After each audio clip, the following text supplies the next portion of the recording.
Yo, bonjour à tous et à toutes et bienvenue dans ce dixième, onzième épisode du journal de bord. On est le 22 janvier, on est vendredi.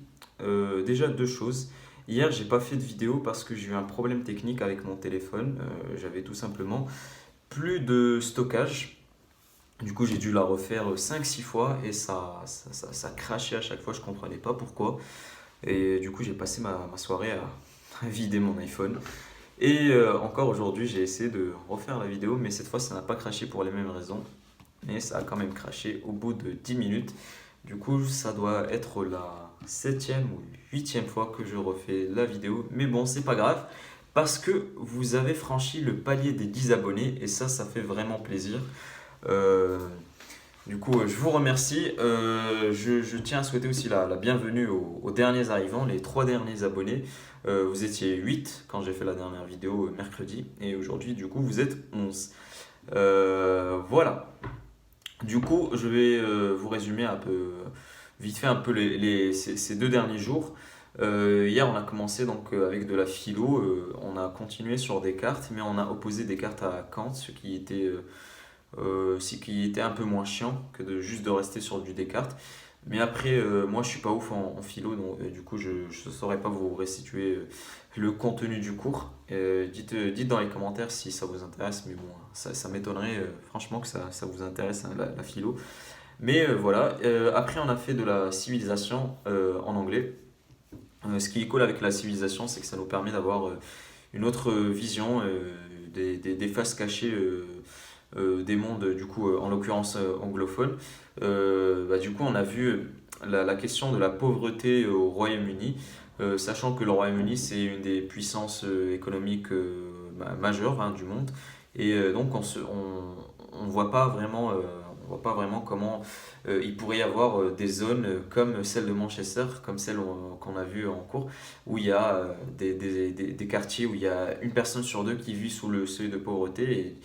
Et de ce point de vue, c'est assez intéressant les cours de civilisation parce que ça nous permet de voir certaines crises qui ne passent pas, enfin qui ne sont pas présentées d'habitude.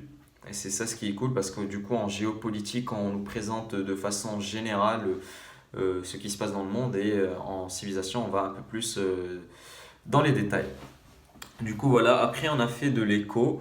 On a surtout corrigé la copie, le DS de la semaine dernière.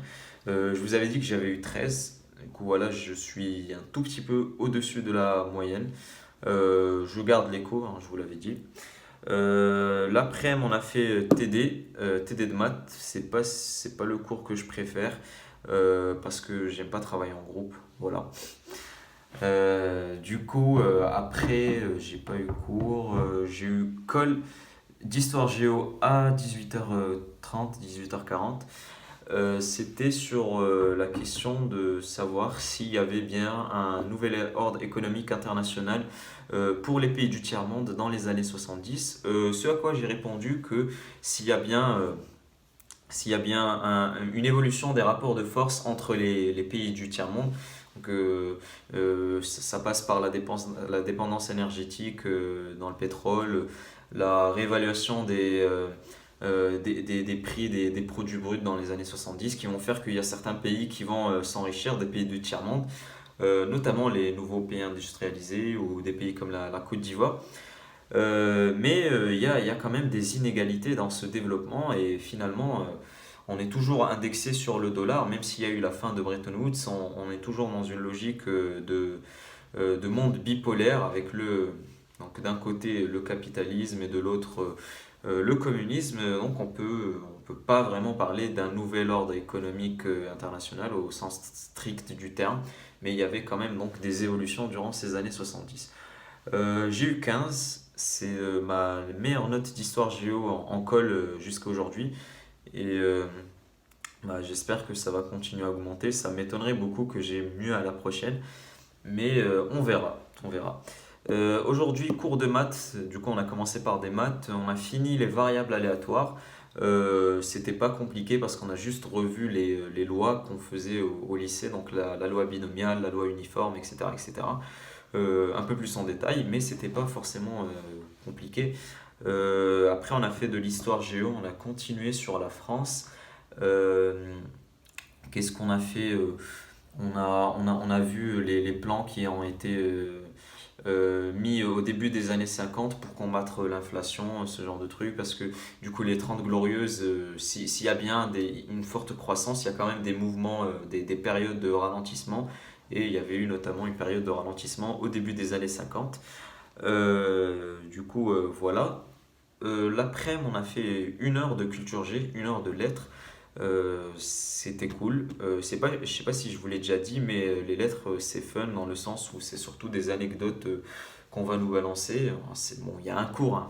Il y a un cours, mais le prof, il fait beaucoup de parenthèses, il nous balance beaucoup d'anecdotes sur des auteurs, sur plein de trucs, des anecdotes qui peuvent dater même de l'Antiquité avec la Grèce antique. Et ça, c'est vachement cool. C'est des anecdotes qu'on pourra ressentir au concours, peut-être. On verra bien. Mais voilà, là j'ai pas d'anecdote en tête, mais je pense que la prochaine fois je vais vous en préparer. Dites-moi si ça vous intéresse, hein, que je vous balance des petites anecdotes comme ça. Des fois c'est très fun, hein, ce qu'on nous passe en cours de culture G. Et bref, voilà, et puis généralement, hein, dites-moi si ça vous intéresse vraiment que je vous parle du contenu des cours qu'on a. Euh, Bref, voilà. Aujourd'hui, je voulais vous parler, hein, de comment moi je fais pour suivre en cours de maths. Parce que mine de rien, sur les derniers cours, surtout avec les probas, j'ai réussi à vraiment suivre pendant tout le cours ce que j'arrivais pas à faire forcément avant. Quand je dis suivre, c'est vraiment comprendre les démonstrations et comprendre les théorèmes et avoir une vision globale du cours sur le moment même. Enfin, une vision globale, hein, c'est un peu ambitieux, mais j'arrive à bien comprendre le cours. Et c'est tout simplement parce que j'ai changé mon attitude vis-à-vis du cours. Parce qu'avant, j'ai remarqué que j'avais une attitude assez passive durant le cours. C'est-à-dire que j'étais comme ça, avec mon stylo, j'étais tout défoncé le matin. Comme d'habitude, des fois j'ai envie de m'endormir. Ça, j'ai jamais compris pourquoi en prépa, j'ai tout le temps envie de m'endormir. Même si je dors assez. Mais bref, voilà, j'avais mon stylo à la main et je recopiais sans vraiment comprendre les démonstrations. Enfin, j'essayais de comprendre, mais à des moments où il y avait des moments où je calais, quoi. Du coup, ce que j'ai fait, c'est que j'ai essayé, tout d'abord, je me suis imposé je me suis imposé le fait que je n'écris pas tant que j'ai pas compris une démonstration. Et ça me permet de comprendre les démonstrations, en tout cas une bonne partie. C'est essayer de suivre en même temps que la prof et ne pas recopier en même temps que la prof, c'est pas la même chose. Quand vous essayez de suivre et de comprendre le raisonnement, là vous comprenez beaucoup mieux que si juste vous étiez en train d'écrire. Et ce que je fais généralement aussi, c'est que je prends une feuille sur laquelle je note donc des calculs, je note les formules, je note ce qui me passe par la tête, ce qui me permet, hein, de comprendre les formules qui me sont présentées. Et je trouve que ça va beaucoup mieux depuis. J'ai une attitude plus active en cours, et déjà je m'endors moins parce que mon cerveau il travaille.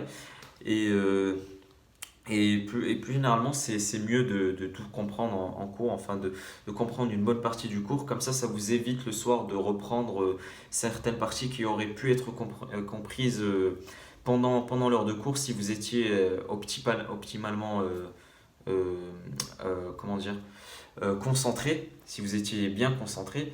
Et justement, donc, ça serait dommage, hein, ces 2 heures où il faut essayer de tirer le meilleur de ce qu'on vous donne. Ce que je fais aussi, c'est que quand je finis le cours, moi, je mange à la cantine à 12h30, du coup j'ai 30 minutes de libre, mais je pense que aussi vous avez quelques minutes de libre après les cours.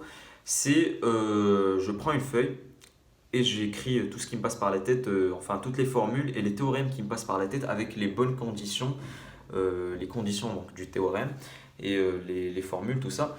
Et je remarque bah, bon, je ne les connais pas toutes, mais il y a certaines formules qui viennent avec d'autres. Et c'est tout simplement parce qu'il y a une suite logique dans le cours. Et ça, j'ai commencé à le remarquer. C'est que dans le cours, on va du plus théorique au plus pratique.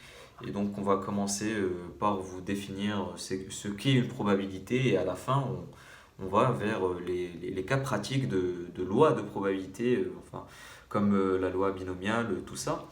Du coup, faut noter toutes les définitions, tout ça. Il faut bien les connaître parce que si vous ne connaissez pas bien une définition du début, ça peut vous poser problème pour la suite. Du coup, il faut vraiment apprendre votre cours, hein. Le cours en prépa, ça vaut autant que les exos, mais il ne faut pas non plus passer trop de temps sur votre cours parce que après, c'est quand même des exos qui tombent ODS et si vous n'êtes pas préparé, vous êtes un peu dans la merde, quoi. Du coup, voilà, le cours c'est surtout du coup en cours où il faut l'assimiler et pas chez vous le soir. Chez vous le soir, hein, vous pouvez reprendre les points sur lesquels vous avez bugué. Quand j'ai dit que j'écris pas tant que j'ai pas compris, ça c'est lorsque je sais que je serai pas en retard. Lorsque je sais qu'encore il y a pas ce petit seuil auquel du coup j'aurais pris du retard et je pourrais pas tout recopier. Du coup, je recopie au dernier moment, mais finalement j'ai compris. Et voilà, vraiment l'idée c'est d'être actif en cours et après, chacun ses méthodes, mais essayez d'avoir une feuille à côté de vous et de noter des choses, ça vous permettra de mieux comprendre. Voilà, c'est tout pour ces 2 derniers jours. C'était des jours assez chargés. Ce week-end, on n'a pas DS, du coup, il n'y aura pas de vidéo. Je ne sais pas si je vous l'avais dit aussi, mais je ne fais pas de vidéo le week-end si on n'a pas de DS.